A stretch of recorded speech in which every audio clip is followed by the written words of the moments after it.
up, everybody? Welcome back to Mile Higher Podcast, episode 76.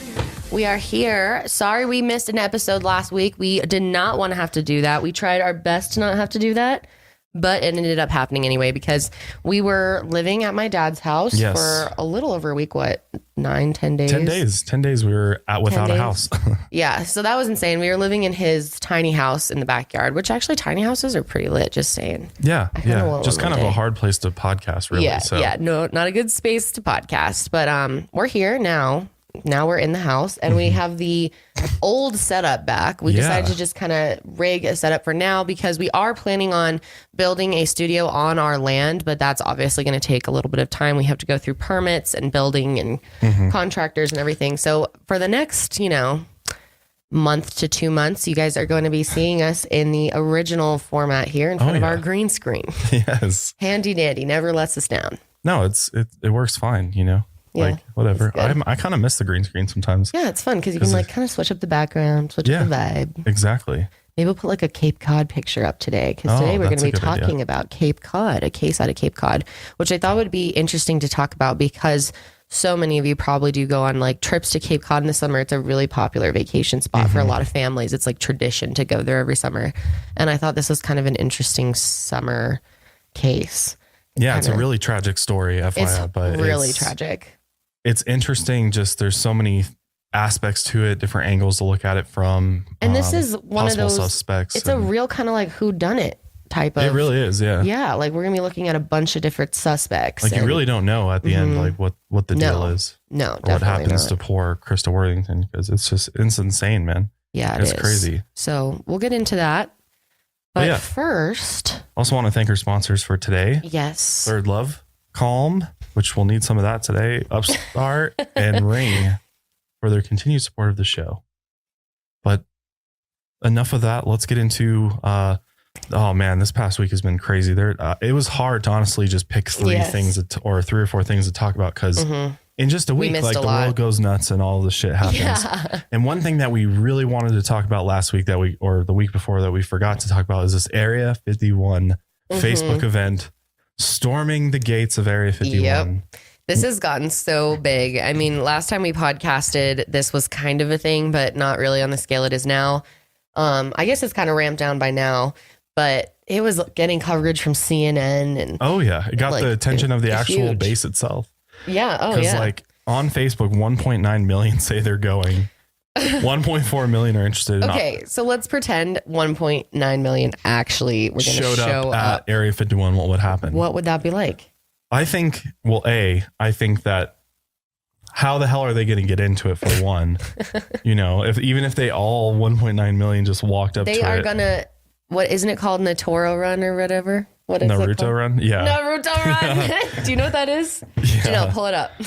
Move faster than their bullets is what it says. Which this is we don't obviously have a screen to watch things on, but you can just like.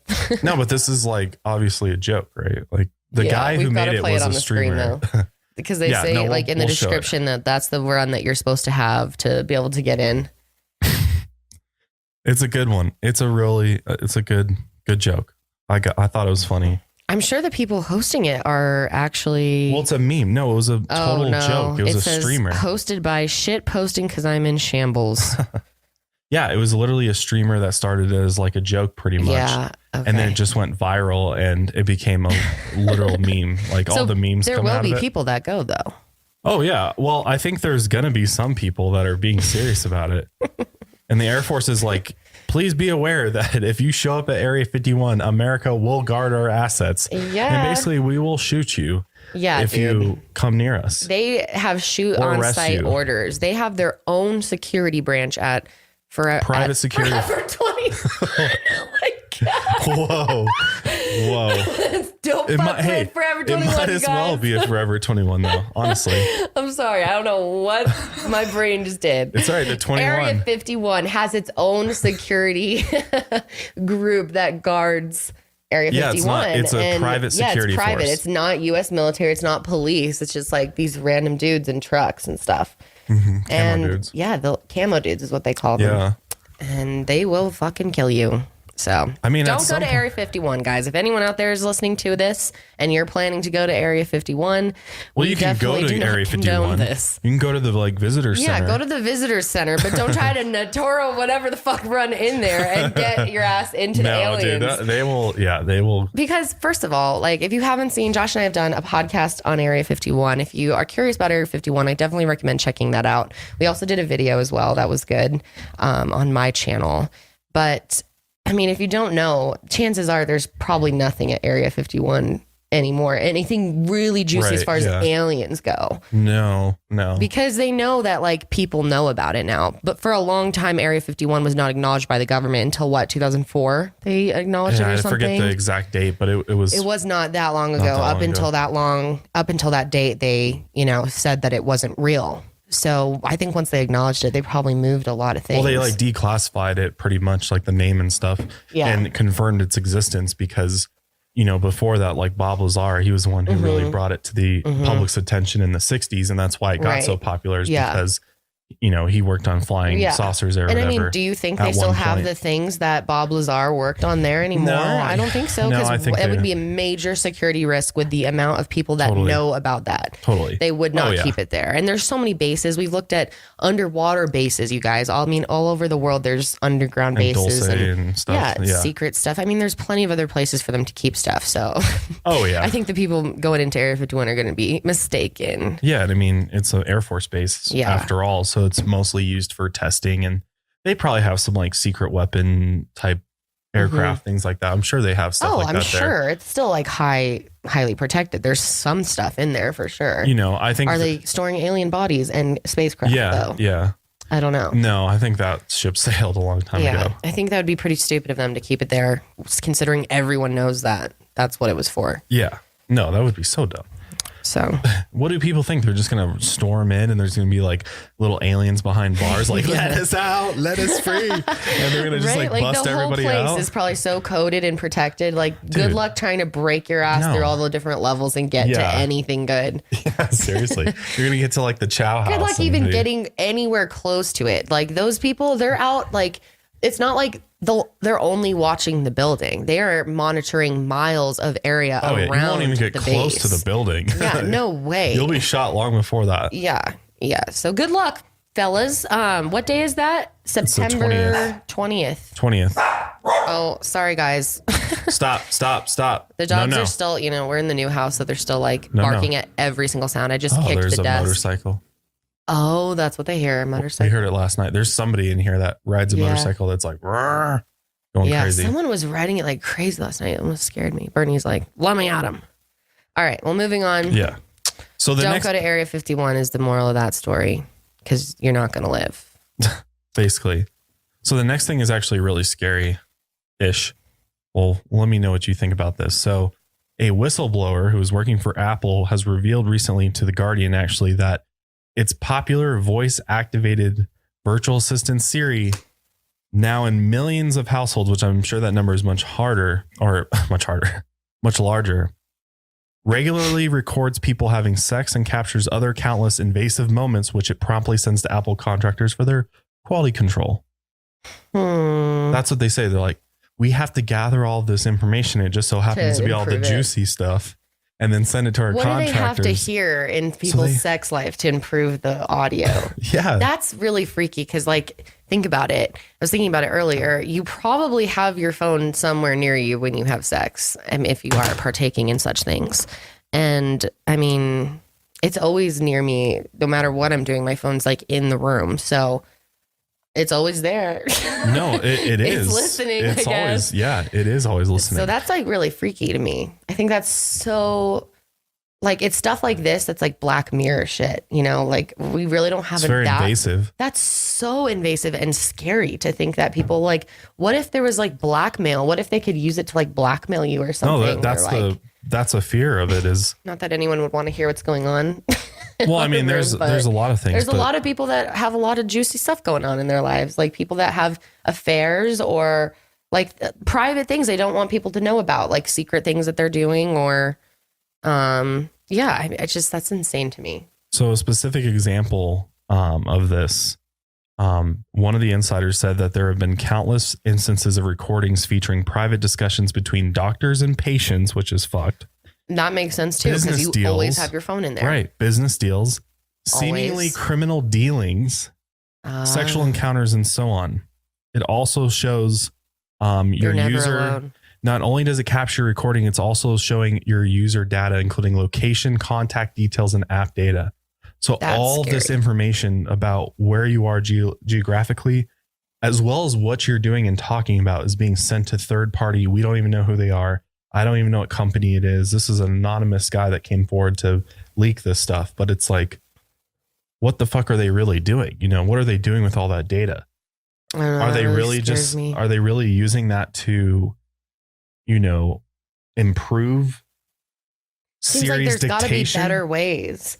But how are they going to turn it off? Because how can you teach Siri to not record sex stuff, but everything else? Right. Or like when to know what is private and what's not. Like it's still AI. It's not going to know the difference. No, I know. But my whole thing is don't you find it kind of odd that this leaker specifically pointed to these things and was like, they're looking like we have recordings of specific fucking things. It's almost like, could they be filtering to get only those things? Like they pull all your data all the time, but then they have filters that they run it through that dumps all of the recordings into these baskets that are the following baskets that he mentioned. For whatever reason, I mean, why would the government or this company want to know, you know, what I sound like in the bedroom, you know, or like, you know, what do they get out of that? You know? Unless they're capturing. Here's a theory. I've got my tin hat on right now. So here's a theory. They are capturing this data to then feed to their AI all of this data from us so that when they roll out AI in all the forms, including like a human form, they're going to be ready to go. They've got all of the recordings already programmed into them. So they sound for like sex robots. And stuff? They're able to dictate and know all aspects of a human, both good and bad. How about that? Could they be doing that? I don't know. That's really freaky.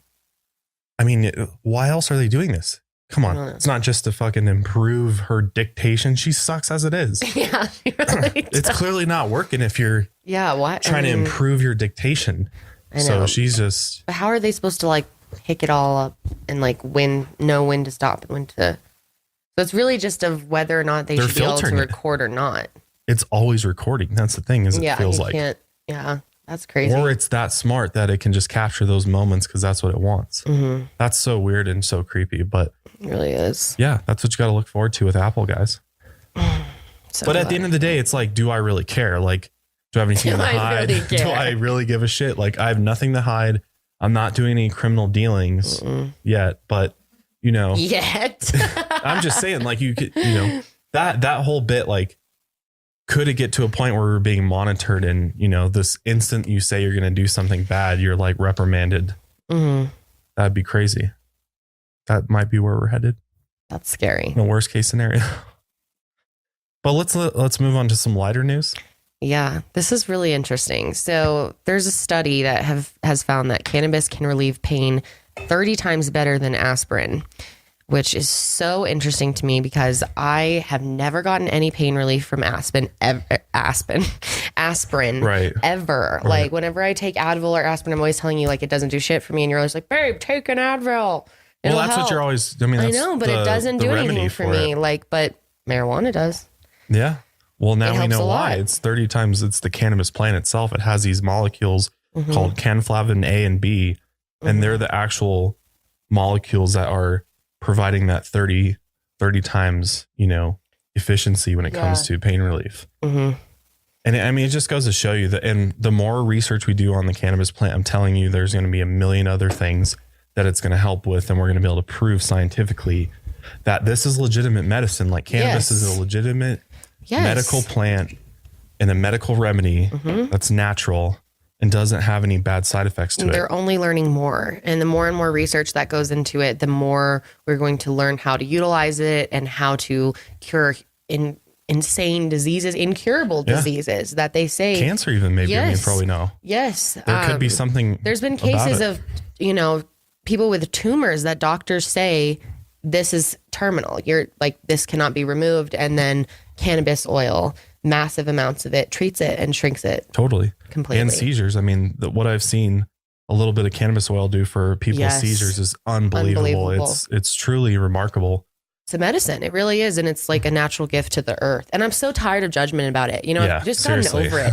When we first started this podcast, I was so weird about it. I didn't even want to tell anyone that I used weed because... Which is understandable. Yeah. I mean, half the people that know about it, like people are still so judgmental about it. Like there's some people that think it's like the equivalent of heroin or something. So that's what makes me nervous to say it. But that's just people that are ignorant and uneducated about it. And honestly, I'm happy to be an advocate for it. I think in 20 years from now, it'll be so normalized that like it won't be weird at all that people do it. It'll be like completely normal. All, I feel like that is decreasing by the minute, that those people because what's great is I have seen CBD really just start to flourish across the world, really. Like it's becoming readily available like everywhere. You can go to any gas station around here and get CBD capsules. Yeah, or like just go to hempbombs.com.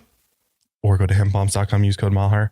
But you know, it really is good stuff. And you know, I'm happy to advocate for it too, because it's natural. There's nobody dying from it. There's nobody getting addicted to it. I feel like there's a lot of judgment as a woman in general as smoking, more so than men, because especially women with children, that there's like a lot of judgment of mothers that use it. Sure. And I think there's a lot of stereotypes that people think that if you smoke that you are like a lazy stoner or something. And there's all these just incorrect stereotypes about the type of people that smoke. And most of the people that you'd find out that do, you're like, oh wow, I would have no idea.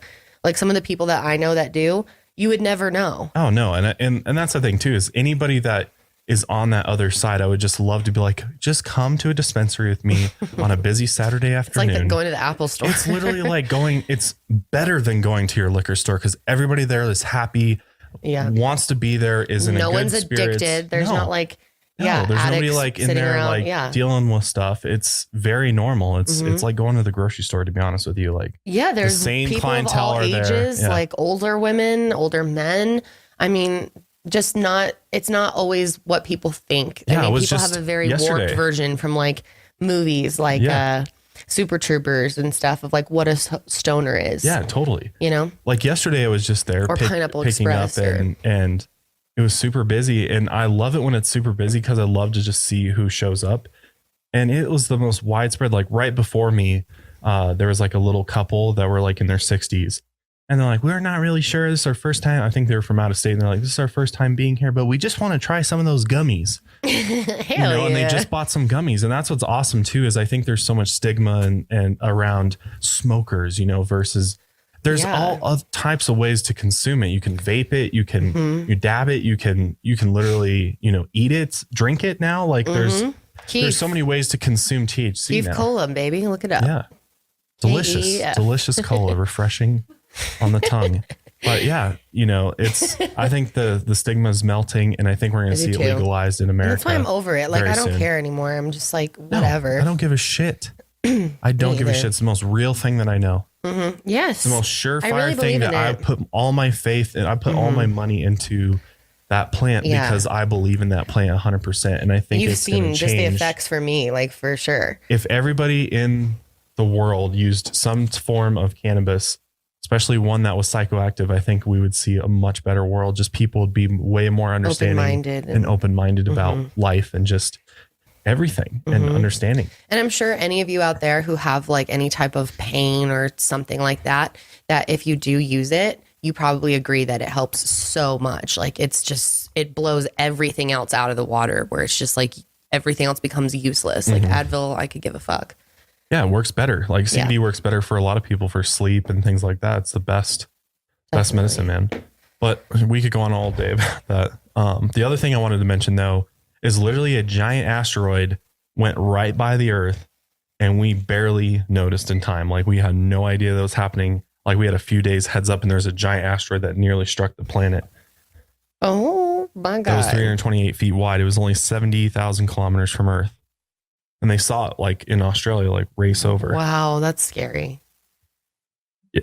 Could it have like what would have happened if it hit us? It would wipe out a large area of that wherever that impact is. Yeah. Oh my gosh, that's wild.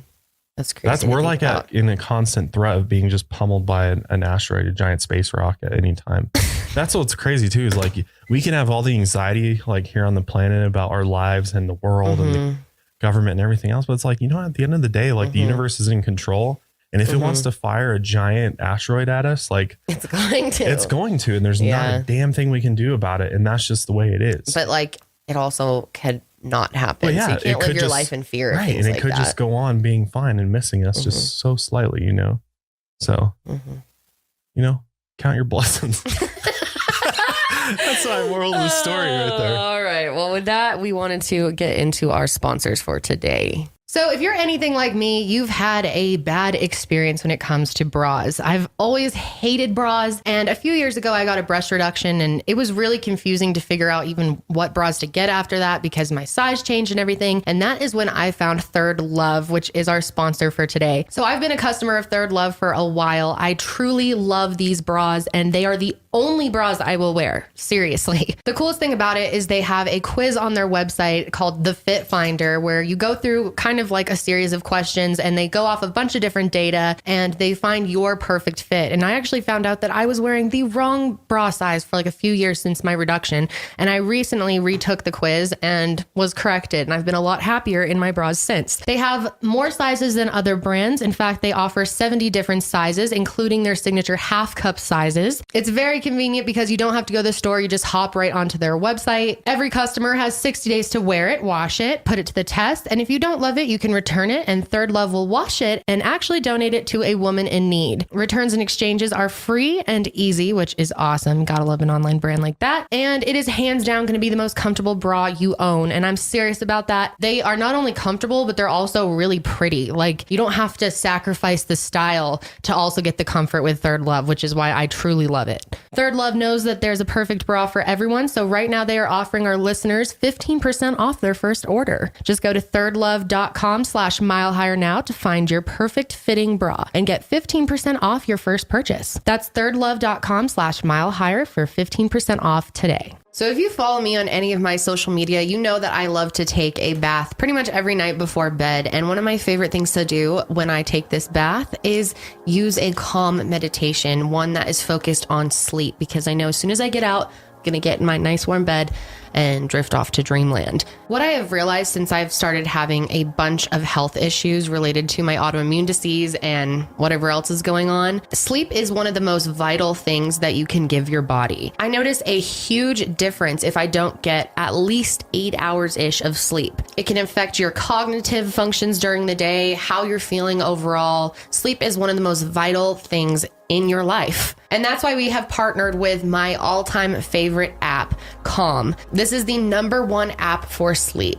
I use Calm not only for sleep, but for meditation in general. Whenever I need a moment of peace or I need to just center my brain, it's very hard to meditate. And Calm has a bunch of guided meditations that can help you learn how to actually do the practice of meditation, because it's very hard to completely clear your brain. But they don't only offer meditation, they also offer a variety of tools to help you sleep. They have soundscapes and over 100 different sleep stories narrated by different soothing voices, so you can find one that you like. So if you want to seize your day, make sure you get your Z's at night with the Calm app. Right now, Mile Higher listeners can get 25% off a Calm premium subscription at calm.com/milehigher. That's CALM.com/milehigher. 40 million people have already downloaded the Calm app. Find out why at calm.com/milehigher. So the case of Christa Worthington, this is a story that takes place in Massachusetts, actually.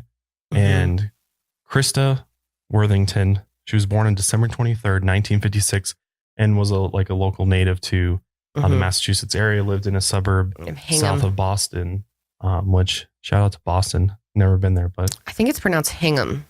Yeah, I'm pretty sure it is too. But she grew up in a really prominent family, had a very privileged upbringing. Her father was super successful. He was a lawyer. Yeah. Educated from Harvard. Educated. Yeah. They had money. She had a, decent childhood in that regard. So very, definitely good upbringing, supportive parents, educated, smart. Really, really smart, actually. Yeah. Very in fact, into school. Yeah, she was very into school. She graduated high school and went to Vassar College, which is a very like selective private school in New York. And she just did really well in her classes. She excelled. And after graduating college, she spent several decades working in high fashion as a fashion writer. So super into that world, which I know a little bit about that world. You don't know anything about that world. I watched The Devil Wears Prada. Okay, so that's literally all you know. That's what they compare that to. Yeah, they did compare it to her working in an office like that. Hey, that her life was a lot like that. It was a lot of parties and high events and, you know, fabulous people and fancy clothes and, you know, surrounded by a lot of probably pretty shallow people, I'm guessing. I mean, could be, for sure. I mean, yeah, this world is very, very cutthroat. It's a lot about looks. Definitely. You're judged a lot on your looks because it's fashion. You are wearing. How expensive your clothes are. And, you know, she felt a lot of pressure, just like Anne Hathaway in Devil Wears Prada, to like fit into this world. Yeah, and just takes a lot of your time too. Like it sucks it up. But she was like super into it. She like really thrived as this high fashion writer. Yeah, she actually wrote for like the major magazines, Cosmo, New York Times, Elle Magazine. She also interviewed like celebrities like Martha Stewart. Yep. As well as some other fashion designers. And at one point, she dated Anderson Cooper's brother, actually. But she was also somebody that had a bit of an obsessive personality. She was very obsessed with, you know, money, sex, all those kinds of things. Like that's at least what people say. I don't know for sure. I'm really on the fence with that because I'm like, well, how do you really know? Yeah. How much evidence is there for that? Because that seems like kind of a little strong, you know, like strong language. Like it's not like she was like a prostitute or something. Like, I mean, they said she had an obsessive personality, that she got obsessive about certain things, and that she even had issues like being obsessed with things like regret. But specifically, it seemed like she had an extreme really passionate personality about like everything that she really liked. So she's a Sagittarius too, and so like that kind of explains that. Like she was really passionate about a lot of different things, and she could kind of obsess over them, and sex was one of them. Right. So which I mean is a lot of women are like that. Like she never really like settled down. She, I think, kind of feared commitment. She having kids, right? Like she didn't want to have kids at first. Right. And she, you know, she just was having a lot of fun and really she was very independent. Was she a Capricorn? What is it? The 23rd? Yeah, I was going to say, make sure you got that right. I thought she was a Sagittarius, so she's on the 23rd, but it was, go back here, December 23rd. 1956. So either way, I mean, she's right on the cusp. So Christa had basically a obsessive personality. Is what they say. From a lot of accounts, people said that she was very obsessed and passionate about the things that she did. And then when she, you know, when it came to work, school, getting money, things like that, all these things, and then sex as well. Right. That this was something that she just really liked to do, had a lot of partners, things like that. Like she was very into it and just, something that she did a lot. Yeah. She didn't seem like the type that like really settled down. She liked to be kind of free to do whatever she wanted. She was a very independent type of woman. So. And a very pretty woman too at that. Like she was definitely. Yeah. And I mean, she was in this like high fashion world. Like she was, really pretty and dressed really nice and was definitely a catch. But she was also really smart too, which was, interesting about her. She was really, really smart, a good writer. I mean, she made even fashion stuff sound like artistic. Yeah. She wrote like a really amazing stuff from the people that understand that world. They said that it was like, she's like writing the Bible of fashion and stuff. Like it was just really good. So, and then another thing that she experienced a lot in her life was a lot of regret. Yes. That she had this kind of obsession with regret and regretted so many different things. And one of the things that she was regretting as she got older, like closer to her 40s, she started regretting the fact that she still hadn't had a child and she wasn't married or like on track to become married, didn't have like anyone she wanted to marry. Like it wasn't looking like her timeline was going to work with having a child. You know, you can only have a baby for so long. Right. Totally. And that's something that a lot of women have to deal with. Like I think every woman has to kind of like think about, this. It's a stressful thing, your fertility. You don't know like how long you'll be fertile or, and playing that like time game is hard because like you want to like take as much time for yourself as you can, but then you don't want to also run out of time. So she kind of ended up in that point where she like really made her life all about her and her job and like, but then kind of forgot about this whole other part that she realized she really wanted a child and wanted to raise someone that's important to her. And she decided that she was going to do this on her own, which was really crazy at the time, apparently, in the 90s.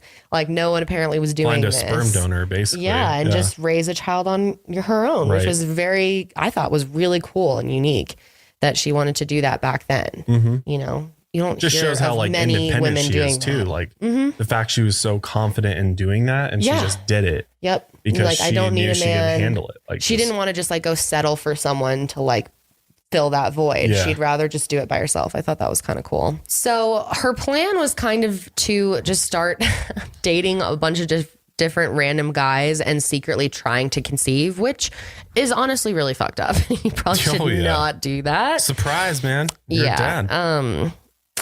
So she was really upset about the whole not being able to have a child thing. Like as she was doing it, it was harder than she thought to conceive, which I mean, at this point she was like close to 40.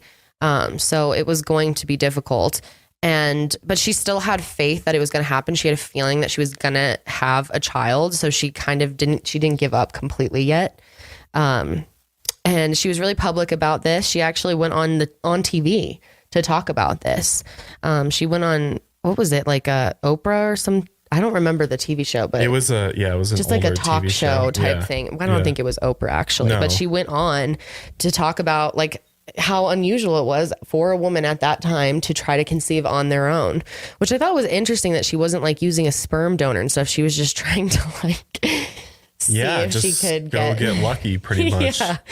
Convince every guy to like. Yeah. But as she kept trying, it got harder and harder. She realized, something's wrong. And that's when she was diagnosed with early menopause, which meant she was probably not going to be able to ever have a child. Right. Your chances go down a lot. Major. To almost zero. I think it's like almost a 0% chance. I mean, it's really slim at that point. So, I mean, Christa, she's like the type of person that, she's wants to be so in control of everything in her life. She was so like strong and independent that I think not being in control of her body in this situation, being able to like work on the timeline that she wanted to was really devastating for her and depressing. And finding out that she had menopause was absolutely devastating to her, which I think, I mean, that's like huge to lose that ability because you can't ever, there's such a huge emotional bond that you have, I think, by actually having a child. Right, versus and of course, like just go adopting. Yeah. And adoption is great and is awesome for so many people, but it's also something that I think a lot of women literally long for. Like it's instinctual. It's literally ingrained in us to want to reproduce and raise something. Yes. And leave something when you leave. Yeah. Very natural. A part of you. Yeah, it's very natural. I think that was really depressing for her. So I don't even think she was considering adoption. She wanted to only have a natural birth and go through the whole pregnancy process and do all of that. So this caused a lot of like turmoil in her life, and she kind of wanted to get away from, the hustle bustle of New York City and move out to Cape Cod. Yeah, which Cape Cod's beautiful. I've been out there.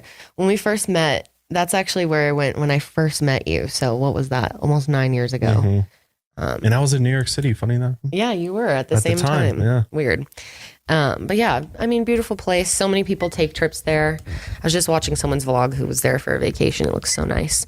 But it's pretty mellow area. And this specific area in Cape Cod that she ended up going out to is called Truro. That sounds like churro, but Truro, Massachusetts. And it's a really beautiful area in Cape Cod. It's a really lush area, a lot of greenery. Super rural though, like out there. Yes, definitely. You're out there kind of on your own, and it's a small town. Everybody knows everybody, and a place where people leave their front doors unlocked for you to just walk in, You know, I always like to say they that. always say that. That's just like an old thing. Everybody your mom still leaves her door unlocked. Like, oh, I know. Like, it's just a she thing. needs to stop though. Yeah, she's in Denver, Colorado. Yeah. I don't know what she thinks this is. This ain't Truro.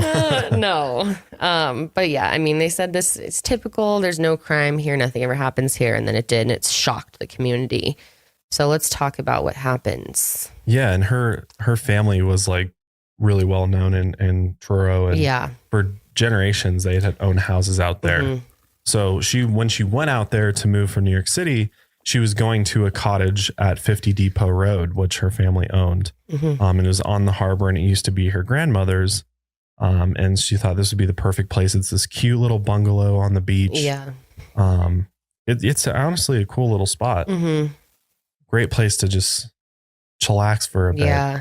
So she kind of just left the whole, high class life behind and went out to Cape Cod to which makes just kind of find peace sense. In her head, recollect herself. Yeah. Get a change of scenery. For sure. I think kind of figure out what was going to happen next. What's her next chapter? Because now I think she's kind of like letting go of the idea of, okay, I'm probably not going to have a kid. So what's the rest of my life going to look like? Like, what do I want to do? And what do I want? Mm-hmm. And I think that she was kind of at this crossroads, and she figured it was kind of a good place to go think about what to do. Yeah, totally. And this is around the time that she met a man named Tony Jacket. Mm-hmm. Tony Jacket, wearing his jackets. He didn't actually wear jackets. Tony, the shellfish constable. Shellfish constable. Never even heard of that before. What does that even mean? He's the guy that makes sure all the fishermen are like abiding by the rules and not bringing in too much. And it's kind of like the wildlife guy. It's like fish police. Yeah. Gotcha. Okay. But he was a guy that worked locally there, and he was married and was a father of 6 kids. But he got linked up with Christa, and they just kind of, met each other. He went over there to help her at her cottage with just some things, mm-hmm. And then I guess one thing led to another. And there was some attraction there, and they ended up hooking up. Yeah. So she hooked up with Tony. Mm-hmm. And it was a wild love affair. They were in bed all day together, she says. Yeah, she said they were in bed from 11 a.m. to like 7 p.m. Yeah, what is that? 8 hours? Is that like constant action, or is that like... I don't know. They must have taken breaks. A few movies in between, like... Yeah. Did you guys have Netflix on or what? Yeah. I mean, I guess this was in the 90s. But still, I mean, to have a married man of 6 kids at, having an affair with this woman. Yeah, he was a naughty boy. That's not good, Tony. Yeah. It's very bad. And so his wife has no idea this is going on. So then, to Christa's surprise, she finds out that she is pregnant. And she thought, that this was impossible. So this was like a miracle to her. I mean, she's stoked. Which it kind of is. It's like, wow, totally. It seemed like she really was meant to have a kid. And it's weird that she had a feeling all along, I'm going to end up. So I thought that was really crazy. But this is Tony's kid. And the thing is like Tony was pissed because, I mean, he did not know. I mean, I think he was under the impression she couldn't have a kid. She probably told him like, have menopause and stuff. Yeah. So I'm sure he was like, oh shit, holy. Yeah. I mean, he's got 6 already. Secret kid. He's like, that's the last thing I need is another one. And he doesn't want his wife to find out. And she's thrilled. She's like, hell yeah, I got a kid now. And this is great. At first she's like, okay, well, no worries. Like, I think she understood, well, I did kind of like, I mean, she didn't trick him technically since she didn't think she could actually get pregnant, but she, kind of let him off the hook. Yeah. And she was like, well, this will be our secret. Yes. Like, don't worry about it. I won't tell your wife. Like, thank you pretty much for giving me a child. Yeah. I mean, she was just so grateful. But I get it. Like, she was like super cool at first. Mm-hmm. And for a while, she was able to do that. But, how long are you going to be able to be able to handle a kid all on your own? And just, I mean, eventually the kid's going to start asking who's my dad? Yeah. Where's daddy? What are you going to do? So, I mean, I'm sure there was a lot of things that she didn't think about at first that as you parent, you start thinking about and you wish that they were involved. And she kept a diary too, which is interesting because she was such a writer. So she kept a diary. So we have a lot of really intimate details about just her life and what she went through because she wrote everything down. And she talks about how she was really upset that Tony wasn't involved at all in the pregnancy as time went on. Because she was really struggling with pregnancy, which I'm sure at that age, like that's got to be rougher on your body and stuff as an That's a good point. older woman. Like I'm sure it's not easy to carry a child at that age. And then just, all the normal struggles that come with it. And just you want to be supported when you're going through that, right? Totally. Like it's emotionally too. You're carrying a child that's both of yours. Like it's not just your baby. So it makes you feel pretty alone if you're like going through that process. A lot of people would like to have a partner. Obviously she's feeling, angry at him because here he is with his other 6 kids and his wife doing just fine. And she's like dealing with this on her own and doesn't have that supportive partner. So she's starting to feel angry at him, and you can see it in those diary entries that she's just mad. Yeah. Yeah. I mean, she's starting to resent. And he's mad at her too, because he's like, what the hell? Because I think he probably wanted her to like terminate the pregnancy. Probably, yeah. I'm he sure probably wasn't thrilled that. when she said that she was going to keep him or keep her. But I mean, luckily she did, and she gave birth to her daughter, Ava. Beautiful little girl. Yeah. And she obviously just, as soon as she had her daughter, she just fell in love with her and, loved her up and down and just was a great mom for her. Yeah. People said she was a really good mom, actually, that she was just super patient and really involved and into it, just like totally hands-on. I mean, when you wait that long for a kid and you've just like been wanting a daughter so much and you like are blessed with this miracle child, I mean, you're going to give it everything you have. Yeah.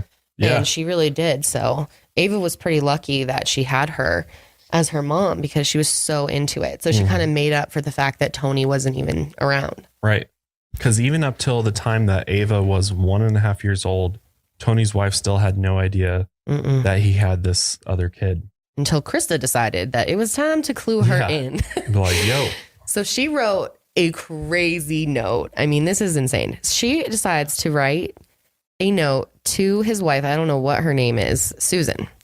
She writes a note to Susan, and it's basically like, hi, Susan, just so you know, I have been banging your husband for years. And pretty much. And I just thought you should know. That's basically how it and said. Being like the first time that we hooked up, we were in bed for like 8 hours. Like, really trying to write something. And to like when you thought he was picking up your son, he was actually fucking me, word for word. That's what she said. So it was not like a woman to woman. Like I feel so sorry, bad. I had no idea. No, it was like, this was meant to hurt her for sure. So she was pissed, and she was like, and by the way, we have a kid. So. Well, and I mean, Ava at that, 1.5, 2 years old, you're starting to be able to kind of start to talk a little bit. Kids are starting to figure shit out, and they're going to start asking questions. Be like, where's dad? Yeah. Well, they're going to start going to school soon and see other dads and be like, well, where the hell is my dad?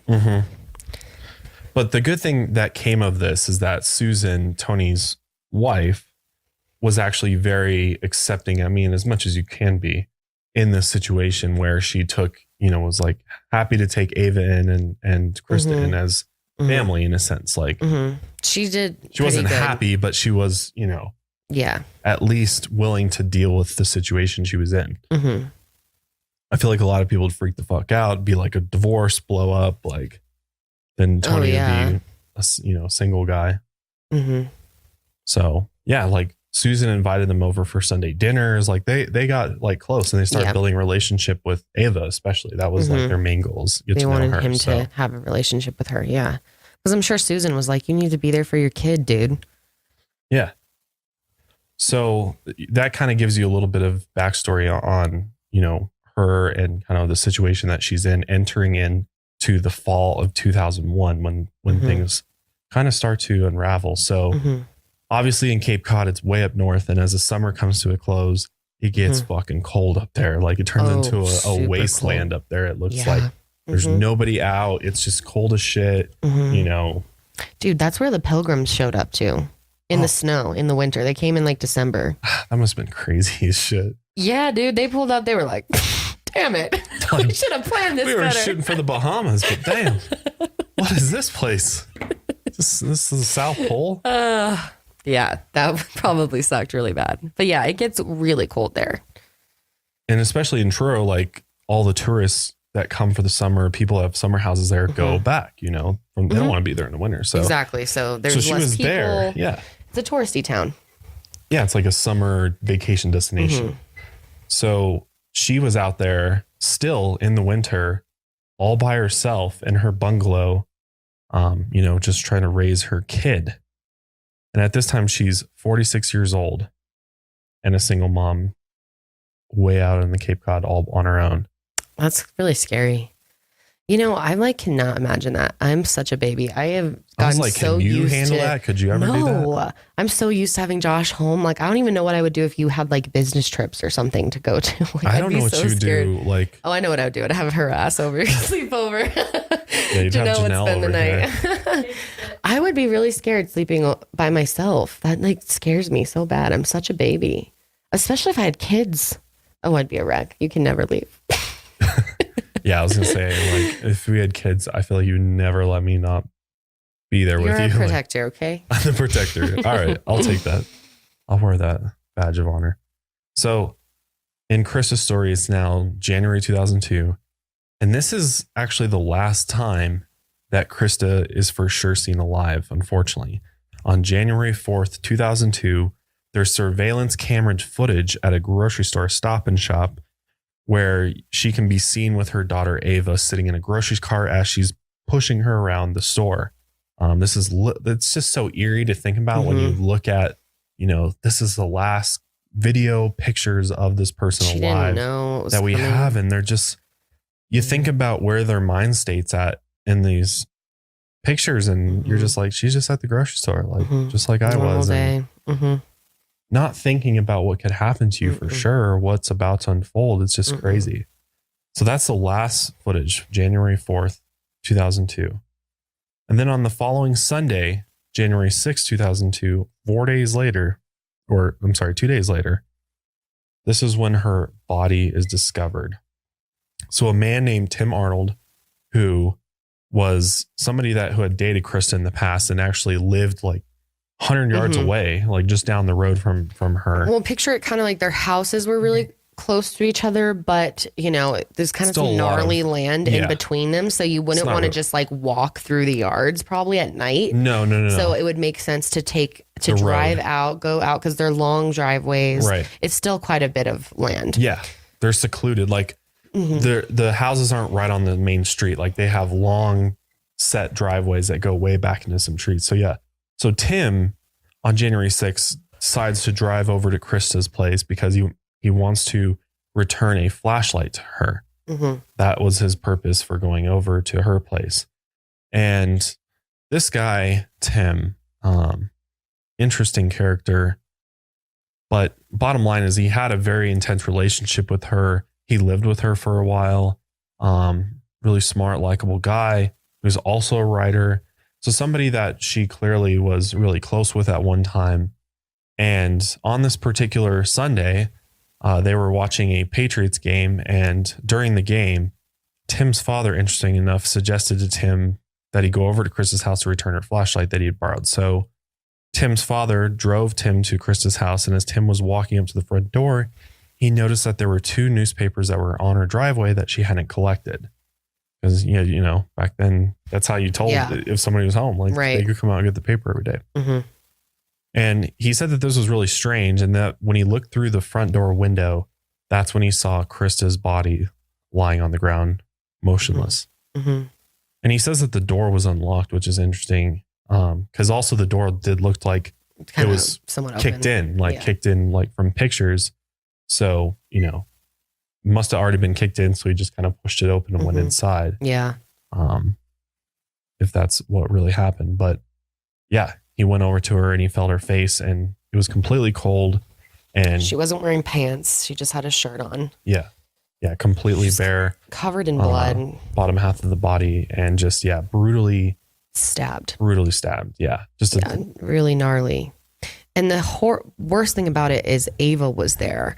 She was actually just sitting on the ground next to her mom. She had been using these like cotton swabs. She'd been like getting them wet in the sink and using them to like try to clean her mom off, which is like, I can't even put into words how horrific that is. I mean, it's the terrible. Trauma that she witnessed. Yeah.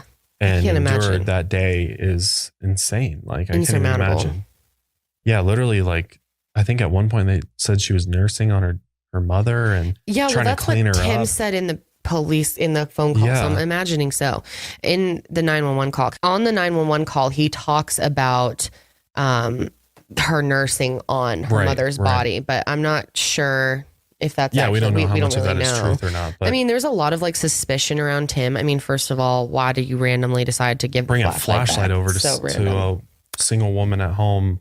Yeah.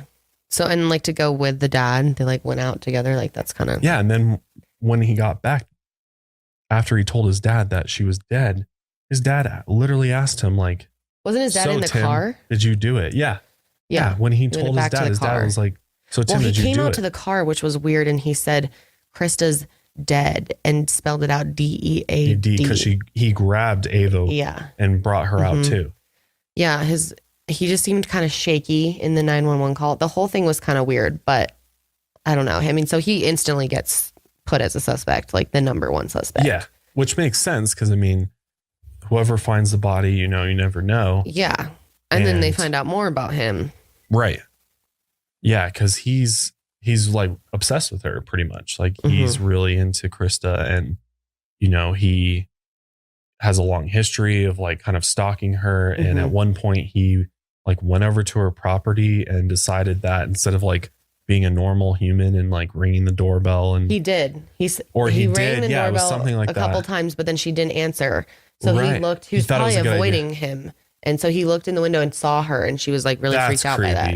Because it's creepy. It's fucking creepy. If someone did that to you, you'd be like, what the fuck? So he had seemed like he had kind of an obsessive relationship with her. Like we'll talk about that. They had a thing going on. But anyway, when right after the police get there, his wife, Tony and his wife got to the scene as well. So Tony and Susan. And one of the investigators says that Tony's wife, Susan, said to him, don't listen to anything that the little girl has to say. She's a fucking liar about Ava, which she says that it isn't completely true. That she said that she made a joke about her like telling stories, being a bit of a storyteller as a little girl. But the investigators like, no, she said she was a fucking liar. So we've never really figured out exactly what was said because she just denies that. And she thinks it was like totally blown out of proportion. But that made them seem suspicious as well. Yeah. So police ended up taking Tim back to the station for more questioning. And then they took him back to his house. And that is when his dad said, Tim, did you do it? And he was like, no. So anyway, we'll go into the rest of the suspects because that's not even that's like scratching the surface. There are so many suspects for this. It reminds me of like a game of Clue or something because there's really so many possibilities. And we'll get into that after, as well as like the scene too. Like what did the actual scene look like and what evidence was there? Explain it. But before we do, we'd like to thank our last sponsors for today. So you've probably heard about neighborhood watch groups, right? Which are just neighbors looking out for each other and trying to keep their community safe. Well, get this. The Neighborhood Watch is now an app on your phone. You might be wondering, how does that work? This app is called Neighbors and it's by Ring, which is an awesome company which we love. And it's the company that's behind those awesome video doorbells and security cameras. With the Neighbors app, you receive real-time crime and safety alerts from your neighbors. Who doesn't want that? And it helps you stay informed about what's actually going on in your neighborhood, and it's completely free. Best of all, you don't even need to own a Ring device to use this app. We have actually been using Ring products for a while, and when they came out with Ring Neighbors, we were super excited about it because it allows you to know actually what's going on within your neighborhood. For example, it's great if you happen to have your dog get out, which we've had friends whose dogs have gotten loose or other pets, cats, accidentally get out of the house. And what's awesome is oftentimes they're spotted on people's Ring cameras or people actually just post to the Ring app. But not only that, personal home security is super important. Kendall and I are actually moving because we have had some personal home security concerns here. And what's great about the Ring Neighbors app is it allows you to know if there's people in your neighborhood that are doing sketchy things, stealing packages, kids ding dong ditching, or worse, people trying to break into people's homes. So it allows you to give your neighbors a heads up if you see suspicious activity going on, and so everybody can stay safe. And that's why millions of people are already using the Ring Neighborhood app, because it is literally making neighborhoods and communities safer. than ever before. So if you want to help and make sure you and your neighborhood are safe, download the free Neighbors app today. Go to ring.com/milehigher to download from iOS or Android app stores. That's ring.com/milehigher. Make your neighborhood safer today with the Neighbors app by Ring. As most of us have found out the hard way, including myself, getting into debt is easy, but getting out is hard, especially if your FICO score isn't great. Sky-high interest rates can make it incredibly hard for you to break out of that revolving debt cycle. Thankfully, now there's Upstart.com, the revolutionary lending platform that offers smarter interest rates to help you pay off high-interest credit card debt, which I know for me personally, if I had known about Upstart a few years ago when I was still digging myself out of credit card debt, I would have most definitely went and gotten an Upstart loan because of that smarter interest rate. Because if you don't have great credit, then you get slammed with very high interest rates, which may even put you into debt more than you already are. What's great about Upstart is they go beyond your traditional FICO score or credit score when assessing your actual credit worthiness. They actually reward you based on your education and job history in the form of a smarter interest rate, which is great. So they don't ding you on the credit part of the application. Upstart believes you're more than just a credit score. They make it fast, simple, and easy to check your rate in just a few minutes without affecting your credit score. The best part is that once the loan is approved, most people get their funds the very next business day, the next day, which is great. Over 200,000 people have used Upstart to pay off credit cards, student loans, fund their wedding, or to make a large purchase. Free yourself from the burden of high interest credit card debt by consolidating everything into one monthly payment with Upstart. See why Upstart is ranked #1 in their category with over 300 businesses on Trustpilot, and hurry to upstart.com/milehigher to find out how low your Upstart rate is.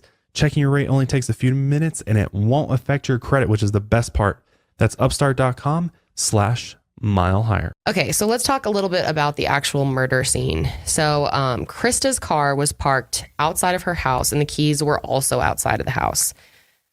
There was some small skid marks on the gravel leading up to the door as if someone or something had been dragged. Yeah, that's what's weird. And that's why investigators are like, there must have been some type of altercation out here. Yes. Because somebody got dragged. Like it's inside. Clearly drag marks. Yeah. And there's like two lines of like the heaviest points. And then the front door was damaged and looked like someone had kicked it in. And then just really damaged, like hardcore. Definitely someone like somebody kicked it just in. Busted in. Oh, that's so scary. God, that must have been terrifying. But yeah, you know, we got a lot more information from the body. That's usually where police find a lot of clues and also gather information as to what happened to the victim. And on her body, she had defensive wounds on her hands, actually, as well as other places on her body. Which, when someone has wounds on their hands, I mean, they're most likely it's from trying to fight back or save themselves. But the murder weapon was never found. However, some investigators suggest that the murder weapon was actually a knife that was found on a cutting board in her kitchen. I feel like, though, I mean, how well did they have time to clean it, like, and leave the knife back there? There's still no way to grab DNA off of that, like, to make sure.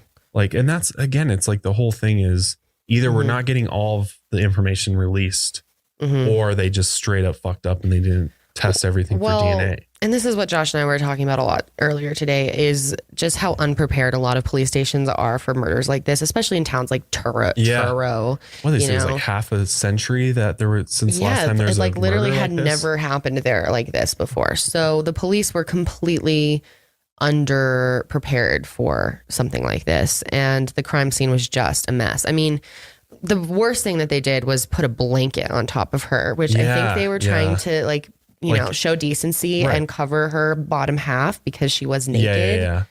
And but that contaminates the body with whatever's on the blanket and stuff. And it's another piece of evidence in the house. They're using one piece of evidence to cover a body. Like, it's just basic CSI. You wouldn't do that.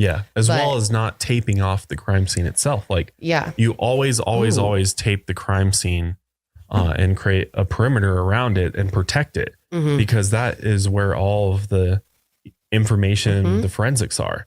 And they didn't do that at all in this place. And I mean, her, and that was another thing, is her cottage looked like it had been ransacked, but from what we know about Christa, that's just kind of how she lived, in kind of like a chaotic messy, house, like kind of shit everywhere. But I mean, it looks crazier than it actually is, as far as her house. You know, when you look at the crime scene photos of her house, it looks like really messy, but that's just how it was. And then, of course, her cell phone. Yeah, this is crazy. Her cell phone was left on the counter with just the number 9 dialed. So she was probably calling 911 and wasn't able to complete the call, which is really freaky.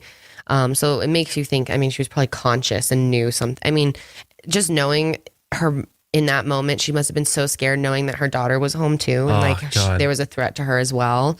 And, you know, when her body was found, Ava was just sitting near her on the floor. She had been unattended for over 24 hours at this point. And when investigators came in, I mean, they had no idea they're not prepared for something like that. I mean, this girl's seen major trauma. This is super fucked up. There's blood everywhere. Yeah. She's trying to trying to clean her, get water for her mom and washcloth. Yeah, like give her little spoonfuls of water and stuff. God. And so sad. See if she could. I'm sure she didn't even like know what was going on. And, you know, so the investigator goes in there and he's like trying to find out just if she's been changed or when was the last time she ate something. And like, she was just completely silent, totally freaked out. And this was so obviously, clearly a murder, a killing. Like this was there's no questions about it. Like somebody came in here and wanted to hurt her. And that's exactly what they did. Cause you know, at first it was like, did somebody break in? Was it like a robbery gone wrong? And, you know, she just ended up getting killed because someone wanted to steal stuff. But then they realized that wasn't the case. It was literally somebody was out to get her and they busted in and did exactly that. So that's just so crazy. So, yeah, there's just some pictures of the actual house, the crime scene, which I'll put up. Really messy. Yeah, just the house is a complete mess. Stuff everywhere, but again, not from the incident, most likely just how it was. How she lived. But obviously in a small place or a small town like Truro, word got out about what had happened and people were just like shocked and upset and like, oh my God, I can't believe this happened. This is so terrible. There's a killer out there. Like, what the hell's going on? And this is when at first fingers started pointing at Tim because I mean, it's the most logical suspect. Well, and what we haven't told you about Tim yet is that we find out that Christa and Tim had a emotional and physical and they had a relationship. Yes. And well, yeah, but they also had just a relationship. We haven't even explained that they were seeing each other. Yeah. They were hooking up. They were exes. Yeah, exactly. Yeah. And more than that, he became somewhat of a father figure-ish, hard-ish there to Ava.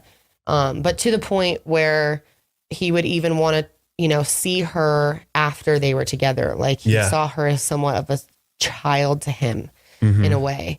And, but yeah, they fought a lot. They were arguing over little things. She was criticizing him over everything, such as even humming or sneezing too much. The one thing that he did a lot was humming. And she would say that she didn't want Ava to start being a hummer. Right. And he would just call her like over and over and leave messages and just weird things. And here's one of the voicemails. It's just really weird. Hi. Just calling to check and see if you have plans for the night yet. Bye. Hi. Sunday morning around 8. Would you like to go have coffee? Are you around? I thought you would be up. I'm sorry if you're not.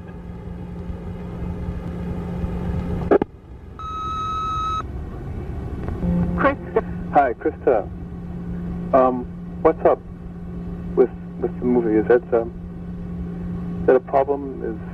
Did I call too early? I get the feeling that this is one of those things where you say you'll call back and you're not going to. And I wondered what this is all about, if anything. So give me a call if you can, would you? Thanks. Well, I think you've made it very clear where you stand on the issue of friendship, so at this point, don't expect me to be around it. Hi, Chris. Just to clarify, if you wanted to call to try to arrange for time for me to see Ava, that would be fine. I'll see what I can do. But I don't really think that we should see each other, even briefly. Bye. What do you think about that? I mean, it sounded kind of weird, but people talked really weird on the phone back then. Yeah, I mean, it seemed like pretty normal voicemail messages. Yeah. A little odd. Like, I feel like if we're not her, we're all going to think that's just like weird and bizarre. And like, but if that's just how he is and that's how. Well, we're clearly missing like tons of the actual conversation that they're having in actual life, not over the phone. Totally. Yeah. And voicemails. It's hard to figure out what was going on. Or what their level of friendship was after they were together. I think she clearly like got kind of weirded out by him, started trying to break it off. Yeah. Yeah. And he was having a hard time with that. Yeah. So, yeah, I mean, a lot of people were pointing at him as possibly the person who could have committed these acts on Christa. Maybe he, one of those classic, if I can't have her, no one can type of situation. So obviously Tim was a suspect, but a lot of people around him were saying that this just isn't something that Tim would do, that it was out of his character, and they ended up finding nothing that could tie him to the death of Christa. So they eventually just had to move on. So he's not like ruled out. He definitely hasn't been like ruled out as a possibility. I think it's possible he could have done it. To be honest, we don't know who did it. Yeah, there just wasn't enough to really link him to anything. There wasn't any evidence to link him other than, I guess, him bringing the flashlight. But that's not evidence of him having been there. No. There's no DNA of him there. There's no fingerprints of him there. There's nothing like that. Plus, the crime scene was a mess. So the police basically hit a dead end with Tim. So then they're turning to Tony and Susan because of her comment, mainly because she said, this child's a fucking liar. Right. Which, again, we're not for sure that she even said that. We don't know. She seemed very adamant that she did not say that, so I'm not sure. But I do think it's kind of a strange time to make a joke about a kid being a liar, even if you were joking. Like, that just seems like a very strange time when they just lost their mom to be like, don't believe anything they say. Yeah. Like, very weird. I don't know. I wonder if Ava's ever had any, like, they didn't ever like interview her. Obviously, she's a baby. Yeah, and even now she doesn't remember anything. No, doesn't want to be involved in it either. Yeah, I mean, gosh, it's so traumatizing. I understand that.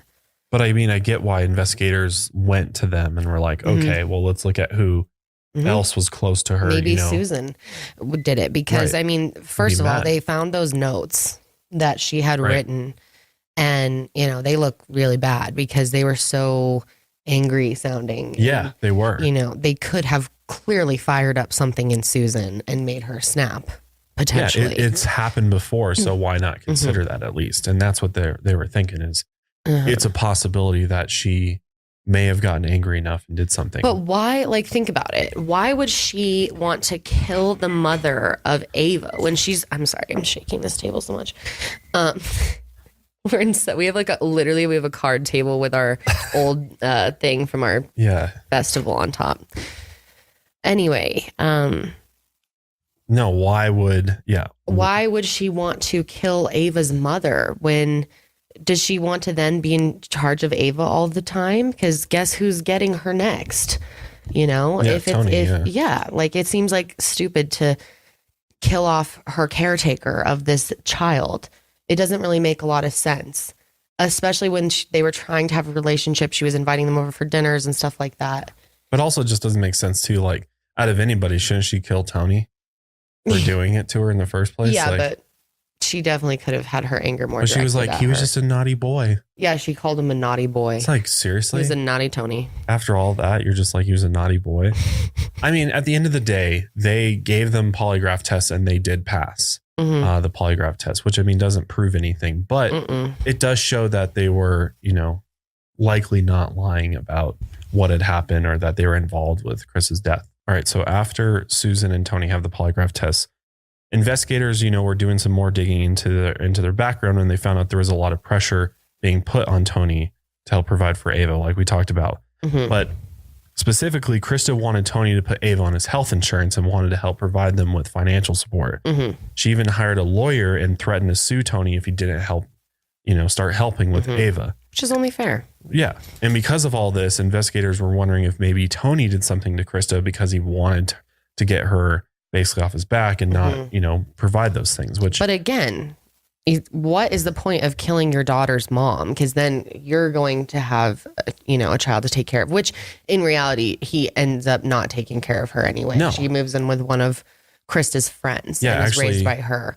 But in her will, Christa put that her friend Amira Chase would have guardianship of Ava if something were to happen to her. And because of this, Tony did go through like a custody battle to try to get custody of Ava. So during this time, the custody battle is all in turn slowing down the investigation, and police are not getting anywhere farther with Tony. So they have to look elsewhere and look at other suspects who could have done this to Christa. And this is when they came across a very interesting fellow named Thomas Churchwell. He was a magician, actually.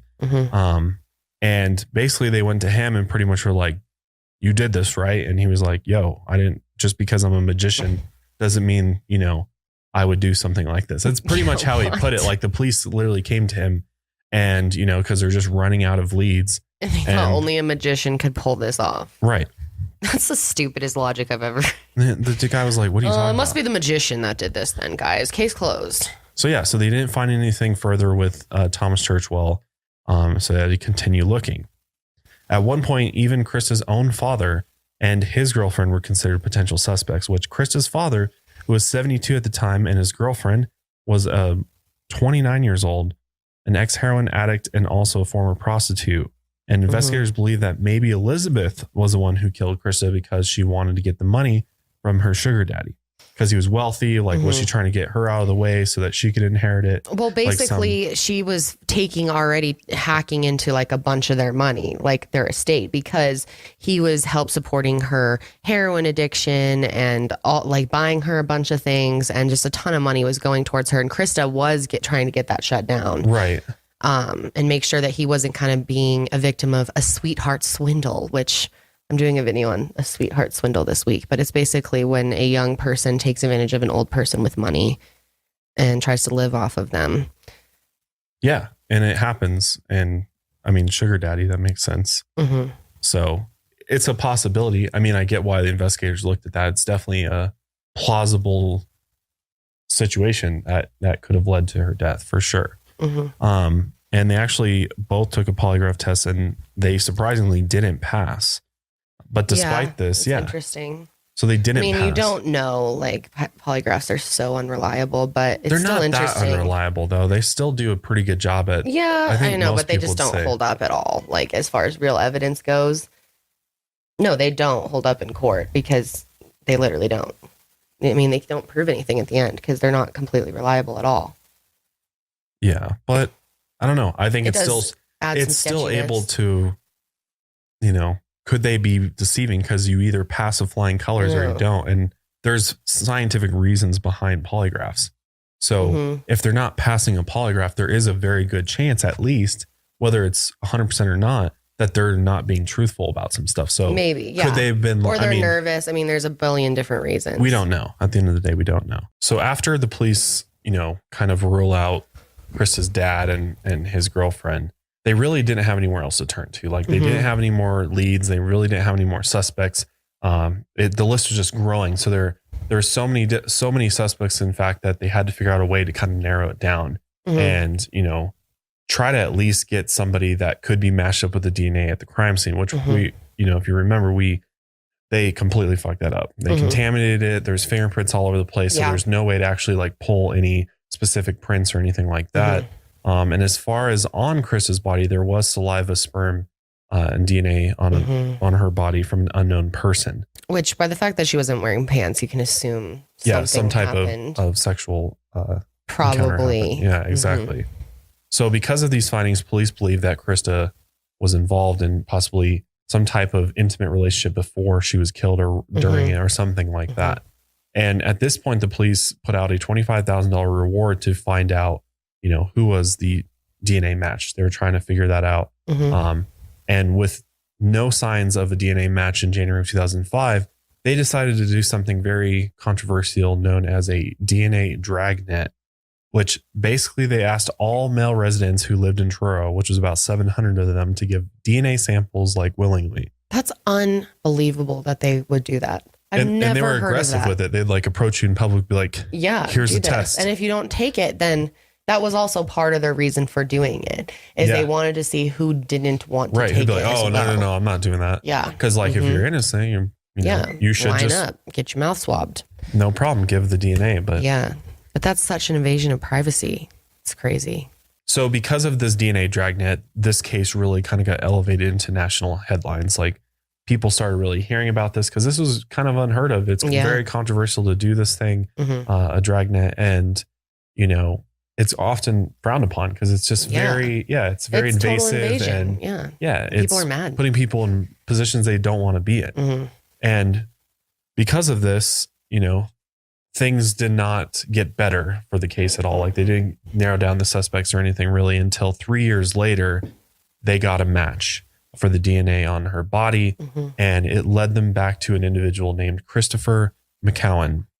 And they went and found this guy on April 15, 2005. And he was actually her garbage man. And he kind of has an interesting story. He seems to have been kind of screwing a bunch of ladies on his garbage route. Yeah. Kind of seems like that was the deal. I mean, from what he was saying, that there were multiple women like consenting that he'd hook up with on sex with him. Yeah, on the garbage route. Yeah, the garbage man. So it sounds like he was having a relationship with Christa of some sort. Right. Maybe not a relationship, but a sexual Had an relationship. encounter with her, a sexual encounter with her. Could have been once, could have been more than once. We're not exactly sure. Because they matched the DNA from the crime scene to Chris. And that's the whole thing is that, you know, the DNA didn't come from this dragnet, but instead they actually had his DNA from Chris's body 1 year prior to his arrest. Actually, that was what's crazy is they actually had his DNA. They just never connected the dots, or it took that long for it to get processed or something. Yeah, this crazy case like was that. a mess.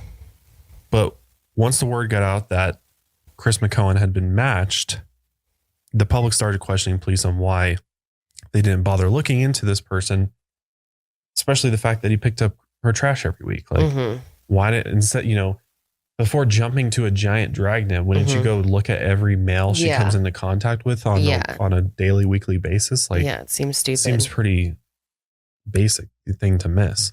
And so at first, I mean, I kind of jumped ahead, but he did tell them at first that he like hardly knew her. So, I mean, he wasn't just like straight up like, oh yeah, I was like banging all these women on my route. After a while, after questioning, he started talking about that. Right. But, at first he was trying to act like he hardly knew her. Right. And he wasn't an individual that was super well known on you know, in that area at all. Before he was a trashman, he had worked for a moving company in Cape Cod. He was a pretty quiet guy, kept to himself. He had 3 kids from 3 different mothers and was 33 at the time that he was arrested for Chris's murder. And despite his DNA matching, a lot of people knew him, said that Chris was definitely not the type of person to commit this crime. Yeah, tons of people came to his defense just saying like, no way.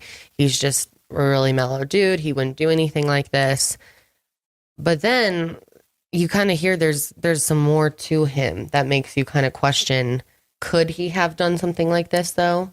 Yeah, he had some criminal history for sure. Yeah, there were women reporting that he had restraining orders. I can't find the part in here exactly what it says, but yeah, he had multiple restraining orders from different women who said things like, he scared me, strangled me. Yeah. Behavior that could indicate some type of domestic violence on females. Is he capable of it? So, which makes sense for why he'd be. There's plenty of people that are really, really nice when you meet them that secretly they abuse women or abuse whoever behind the scenes. Like, so it's not always who you think it would be.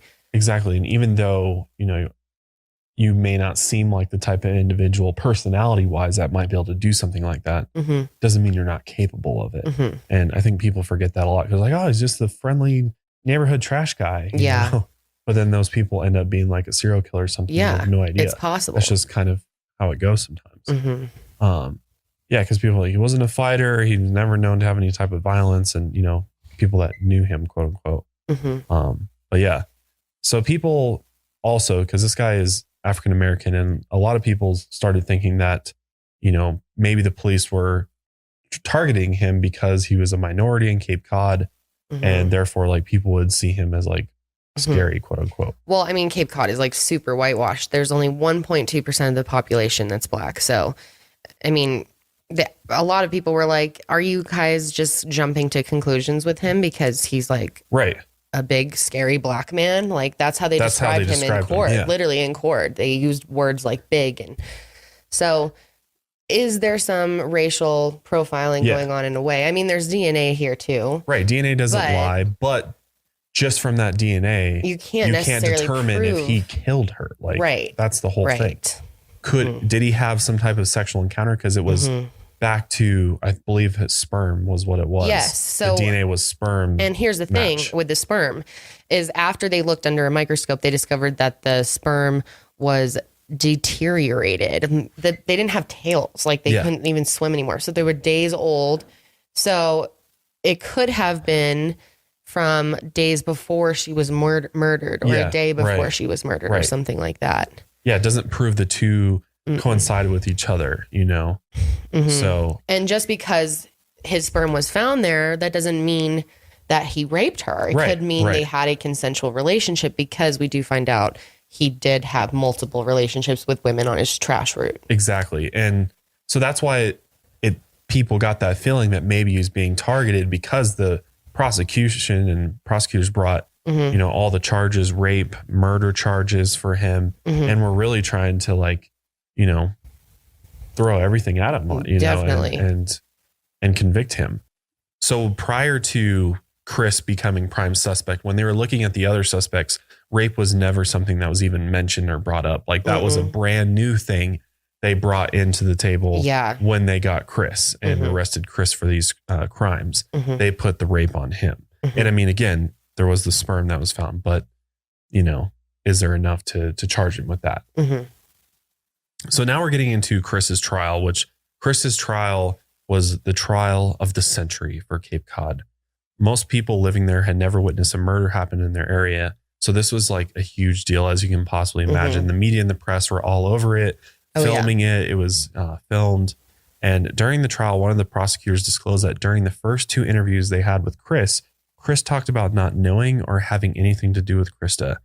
However, the third time that they spoke with him, they gave him the DNA match results. And this is when prosecutors claim that Chris said, quote unquote, "it could have been me," which he's been asked about this later. And again, the police, the tactics that they use to try to force confessions from people are very shady and sometimes and just way over the top. And they grill you because they're trying to get something.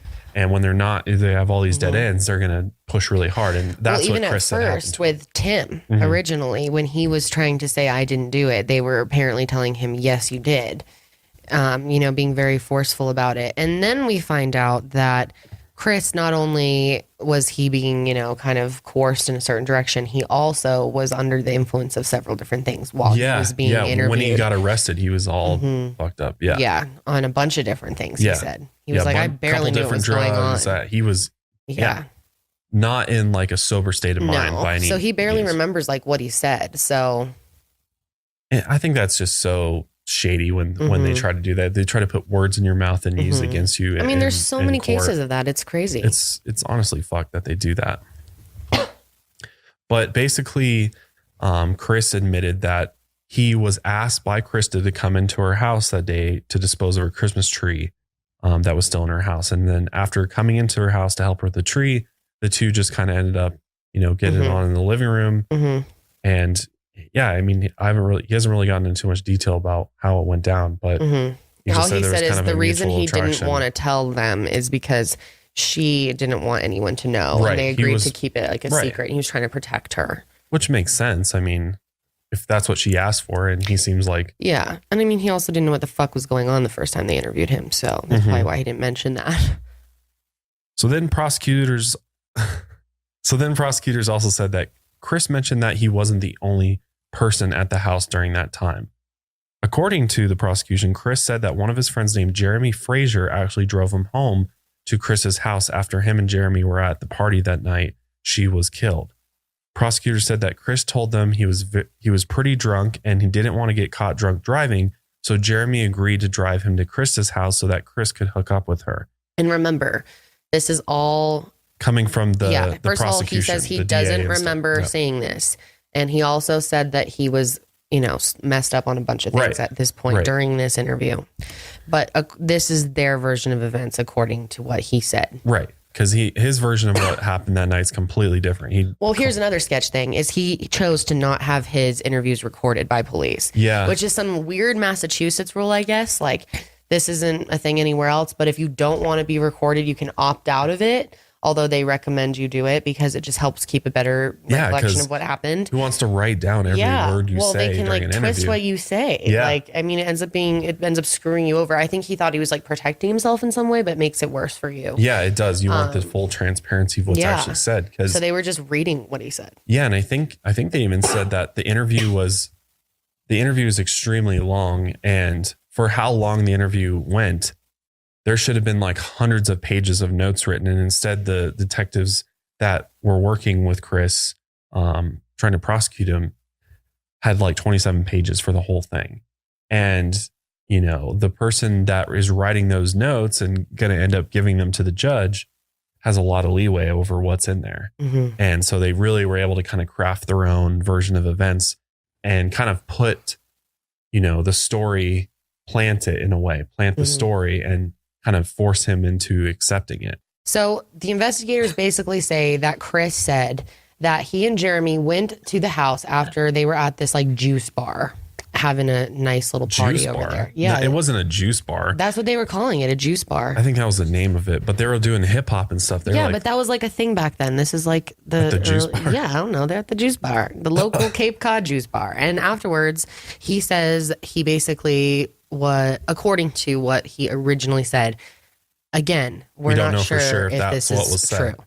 But according to their version of events, he is horny basically and is too drunk to drive. So Jeremy drives him over to Christa's house. Right. They go in to get a and he booty basically says like, yeah, I'm tipsy and I just want to get some. And she's like, all right, cool, I'm down. And they go upstairs and do that. And meanwhile, Jeremy's rummaging through her house. Yeah, stealing things. Yeah, and takes some stuff. And so they come down and she notices that there's some stuff gone. Yeah, and so as him. they're leaving in the driveway, she walks out and starts yelling at him and saying like, what the hell? Well, give me my stuff back. And he wigs on her, starts punching her. And according to their testimony or their whatever Chris version said, of events, yeah. Chris apparently joins in as well, starts beating on her. And then that would explain the drag marks outside, drags her into the house.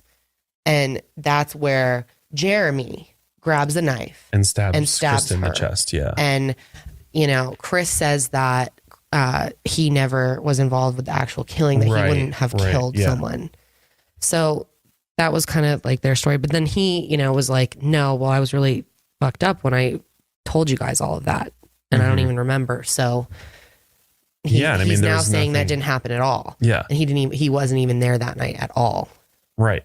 And that he actually just went home after that and that he was never there. That's his current version. So, and that's what's weird is because when we explore Jeremy a bit more, there's some weird sketchiness with him in the trial as well. Because, there's all these conflicting stories and it makes us really confusing as to what really happened that night because we just really don't know. There's all these versions of events. And, you know, we don't even have the official, we don't have no recordings of the interviews and stuff. So we don't really know what was said. No. But what's interesting is that, so the defense argued that because he was so high on the drugs that he was most likely not comprehending what was going on and that he didn't have the clear mindset when he was giving his statement. And they also stated that he had a very low IQ and was just above someone considered to have a severe mental disability and that he was exposed to being manipulated by the police because of this. And that, you know, he probably was forced to say a lot of things that weren't true, that kind of helped his defense case. So not only was the whole interview process pretty sketchy, but there's also nothing to tie Chris directly to this crime scene, except for the degraded semen that was found on her body. But that could have been earlier. You don't know if that was done at the crime scene between them, which he said he did have. He did admit to that. He did go into her house to get the Christmas tree the day before. So that was, the murder was on a Friday and he was with her on a Thursday. So it is one day apart. Yeah, there was like literally no fingerprints, no footprints for Chris. And what's weird is there was DNA from three other individuals found under her fingernails. Which is a huge bit here. Yeah. I mean, that's so telling that there's obviously more people involved. Yeah. And if that DNA, none of that DNA is Chris's, that's huge because that's her attacker's DNA that's under her nails. So it's looking pretty sketchy. There's no evidence to suggest that he murdered her, period. It's all circumstantial. Very circumstantial. So there were also these clothing fibers that were found on her body, and they were blue and white. And Chris was not wearing any sort of blue or white during the night of her death. In fact, he was actually seen at the party wearing a black jersey. There's a picture of him, not even the type of, material that sheds. No. And then Jeremy Fraser was wearing a blue and white sweater that night at the party. That fibers could have fallen off of if he had gotten close to her. It's like a sick little polo he had on. Which Jeremy, he from day one swear he had nothing to do with the murder, and that the night of the murder he was at a party with Chris, and then later that night they all split up and he stayed the night at his friend Sean's house. Yep. And during the trial, Sean also talks about how Jeremy was really wasted at the party, and that's why he took him home to his house as opposed to letting him go somewhere with Chris or get in a car and drive drunk to Chris's house or something, which does kind of make sense. And another important factor was that the fact that Christa's neighbors told police the day before that she was found that when he was out on a walk, he found someone with a black car speeding out of Christa's driveway, flying down the road. There's something, and they can't figure out what car that was. No, or who was it, and the dude who saw it was it was insane. He was driving very fast out of here. Definitely caught his attention. Well, and he even testified in court. He was like, they were like, what did you see, or who did you see? And he said it was some type of white Caucasian man. Yeah, that was driving the car, speeding out, which could have been somebody completely innocent. But at the same time, there's a lot of white men in Cape Cod. True. 700 of them, apparently. But the way that the car came out, he said he wouldn't have even noticed it if the car hadn't literally been like gunning it out of the driveway, not even stopping to turn onto the main road, but just like skidding around the corner and taking off down the road. Out of there, like clearly trying to get the hell out of there quickly. So there's definitely something going on with that. So basically the defense comes back and they state that they believe that what had happened that night was actually completely different than what the prosecution was trying to say happened that night. They basically said that Chris never even went to Christa's house after leaving the party. And instead he was actually at Christa's house the day before this. That lines up, the whole Christmas tree thing. This would have been a Thursday for trash pickup. And he was on his route. She called him to come inside, help her remove the tree. It honestly makes a ton of sense. That story checks out. Yeah. And with the type of Christa did like to have like fun, right. She spontaneous wasn't like, type sex like that, where it's just like, it's on the spot, not planned, like boom, boom, right there. So I mean, it makes complete sense. Yeah, it really does. And then the fact that they're charging this guy with rape when there's literally no evidence to suggest that there was any type of forced injury. You'd expect to see like, strangle marks or something like that, where somebody was trying to forcefully enact, sex on somebody. And that wasn't the case at all. There was nothing there. So literally it seems like there's really nothing. Like the prosecution literally has nothing other than nothing solid. This story that they have. Initial testimony Jeremy. Where he's fucked up is like their best case. Best evidence. So he's getting tried for his life. Yeah. On that fucking argument. Really serious. Which is crazy. The jury was made up of 12 people, obviously, like every jury, but only one of them was black. And she talked about how it was just terrible being on this jury, and that she felt like from day one, everyone else had decided that he was guilty immediately, and she was the only one giving him the benefit of the doubt, saying, well, what if he didn't do it? Yeah. And that she would fight with everyone there. She felt totally like left out, and and that they were giving her shit, like honestly expressing racist behavior sometimes, and just being racially insensitive and things like that by using those terms that we talked about, big, black, and things like that. Yeah, during the deliberations. Yeah, well, not the jury, but yes, the prosecution was using descriptive words like big and black, and just words that were very questionable as far as like. But are even they trying she said they were saying like black, and like just the way that they were talking about him felt very racist. Yes, racially charged in a way. But I mean, there's a lot of people that don't think it was racially charged at all. And they will argue it's DNA. Right. We're talking about DNA here. And at the end of the day, his DNA is at the crime scene. So it is hard. And he does have this past. He had, restraining orders before. It's difficult. Is there enough to say he did this? Right. Absolutely not. Is there a reasonable doubt? No way. That he did not do this? Yeah. And that's what they're looking for is reasonable doubt. They are not saying reasonable suspicion that it happened. Like, you can't just be like, I'm pretty sure someone did this. You have to be 100% sure to convict someone and get a whole jury of 12 people to agree. And so even though there's that one woman kind of holding out for him and trying to be on his side, they actually ended up coming back with their verdict after 8 days of deliberation. God. And on November 16th, 2006, Chris was found guilty of first-degree murder, rape, and burglary, and sentenced to life without parole. Yeah. Which is crazy. He got like 3 life sentences. He got majorly screwed. So fucked over that. Because and the poor guy, when he got the news, he's just in court crying, like such true emotion. Like he just doesn't. Can you imagine that feeling? Like if you really didn't do something, being sentenced for life. Can you even imagine? No. The stress.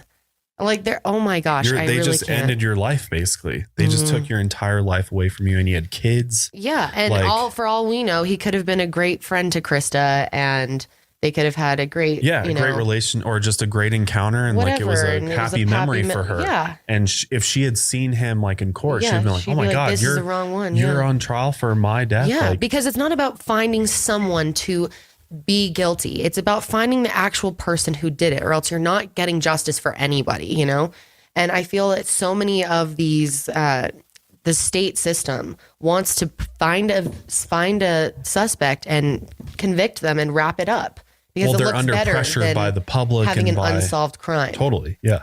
And it's better politically for them for reelection, the sheriff and things like that, or whoever's in charge of the DA's office, things like that, want to get cases closed up. So they felt like they had a strong case based upon circumstantial evidence and a little bit of DNA that they did have to convict him. And they did. They got a guilty verdict, which is just crazy. And I guess there were actually 3 jurors that came out and said that they were manipulated into finally giving that guilty verdict because they were somewhere, on the fence, and they felt like there were members of the jury who were just straight up racist.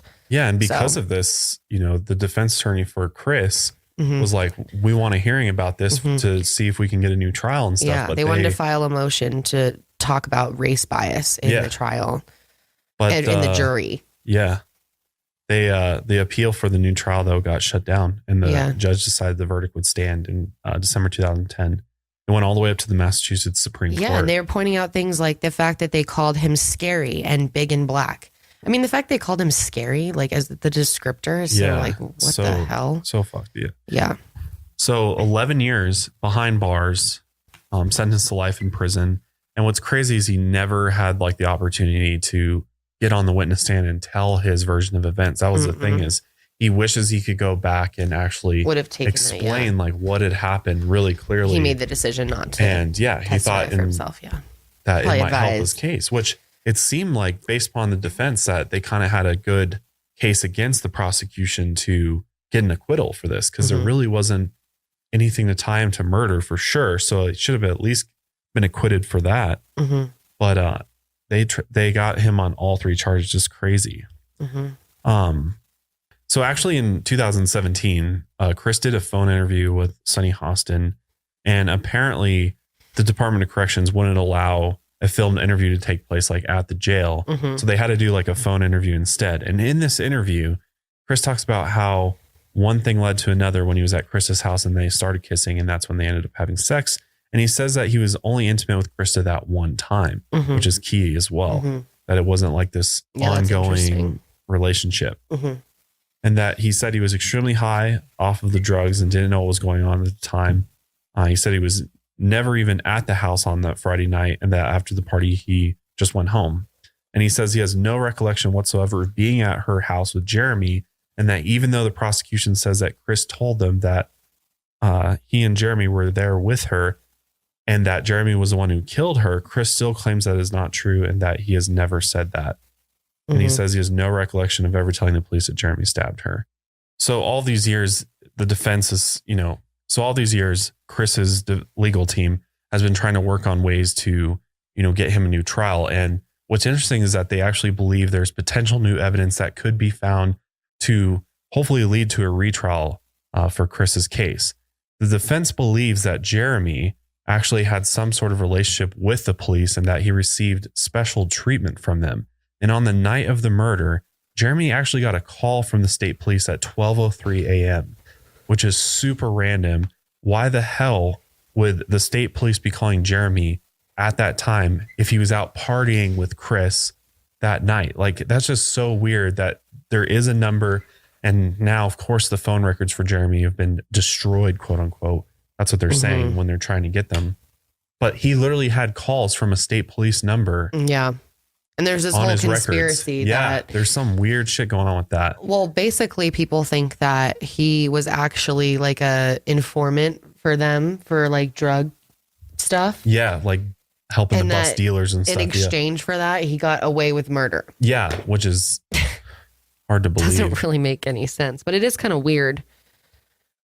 So that they never really figured. But Jeremy says like he was just calling his pager. That was his pager number. And that's the thing too, is we don't have confirmation 100% that it was it a police pager? Like whose number is it? We have never been able to identify the exact owner of this number, but it is very sketchy that the area code matches up with the state police. And the defense has also since asked for Jeremy to be subpoenaed in order to look at his cell records and figure out what cell towers his phone were connecting to on the day of the murder in order to figure out his location. Because I think that's key. And I think Jeremy is definitely a very big person of interest for the defense for sure, because he's definitely seems like he was there with Christa at some point, whether it was by himself that night and he actually carried out the acts. But again, why would Jeremy want to do that? What's the point? Like, why is Jeremy, other than if that story the prosecution told is true? So it's like, could he have been there at some point? Maybe. I mean, there was those fibers, could have been from his what he was wearing that night. It could have, but there's just not enough evidence. There's just not. And I mean, now the evidence, it's been so long, unfortunately, they destroy that stuff. The crime scene was a mess from the beginning. Like, there's just nothing, not enough to overturn it, which is crazy because he's in jail for life. Yeah, which is crazy. For something potentially he didn't do. And it sounds like he probably didn't do it. I don't know. I'm really leaning that way. Like, I haven't seen, at least there's a reason of a doubt that he did not do this murder. He did not murder her. I don't think he did rape either. I think it was. What if, okay, here's like an idea. Maybe it really was Tim. Maybe That's Tim what I'm saying. was jealous. Maybe he saw the trash man out there for too long, knew the deal, knew she was hooking up with another guy or something. The next day goes and kills her because she was, whoever did it. I mean, clearly, there's plenty of, that's just a random theory I'm throwing out there, but there's plenty of possibilities that are not right. Chris is on the list, but he's far down the list. It could literally have been her father's mistress. It could have been Susan. It could have been, I mean, for all we know, it could be someone completely random that's just off the radar. And honestly, we probably would know. Yeah. We probably would know the answers if they had preserved the crime scene and there wasn't random DNA all over the place. Yeah. It is interesting to think about those drag marks outside though. Cause I wonder even if it wasn't Chris or Jeremy, could she have been getting in an altercation with someone else outside? Tim? That's what I'm saying. Maybe it could have been Tim. Maybe Tim confronted her in her driveway and she freaked on him and then he freaked on her. I don't think a kitchen knife was, I don't think the knife in the kitchen was the one that they used. I think somebody had a knife on them. Maybe. And attacked her. And because the other thing too is she died because she was stabbed to death, which stabbings are that is serious stuff like that. You have to be up close on top of somebody to do it. So it's got to be more common in crimes of passion. Very personal. And in crimes of passion, who's often, the person behind it. It's I think they ruled out him lover or something too soon. It seems like they ruled out everyone too soon.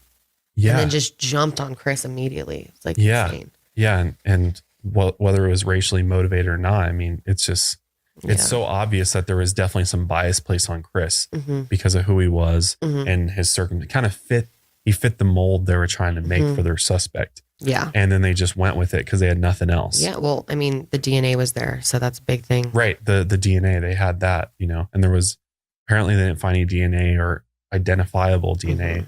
I mean, there is at a the crime possibility scene. it really was him and Jeremy was involved in some way or something. I mean, there's so many possibilities here.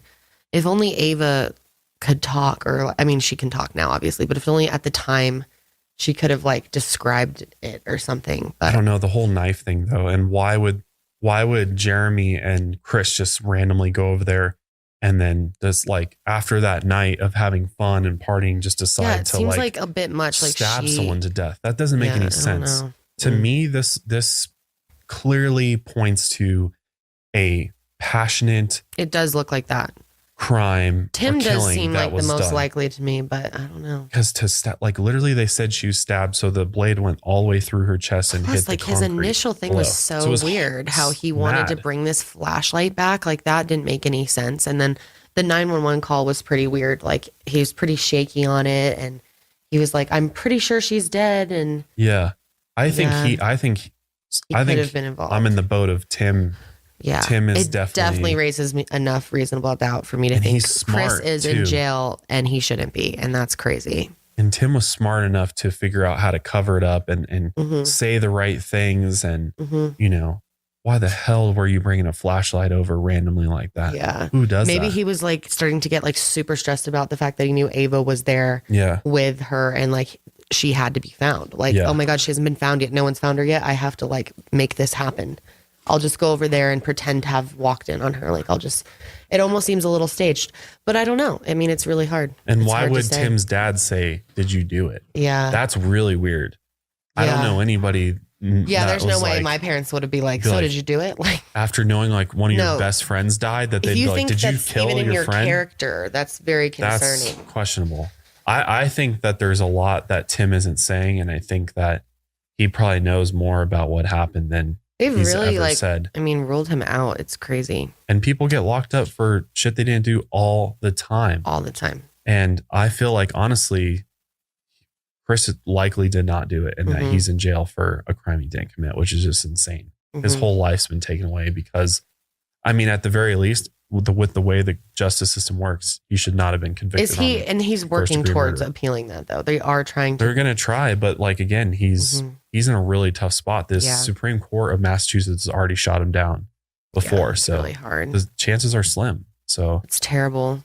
and then There's so many Ava, people. I guess we got to Yes. talk about Ava for a sec. So, Well, we already mentioned she was raised by Christa's friend, and she got to see Tony and Susan somewhat, and her half brothers and sisters. But she lived a pretty normal life, I guess. And she's a really beautiful girl from the pictures I've seen. It seems like she has a really active social life. She's pretty normal. They said she just excels in every way, and now she's in college. So, I mean, it seems like she turned out okay, yeah, considering what she yeah, went through. considering the trauma that Yeah. she probably witnessed. I'm sure it's not easy for her. no, but no.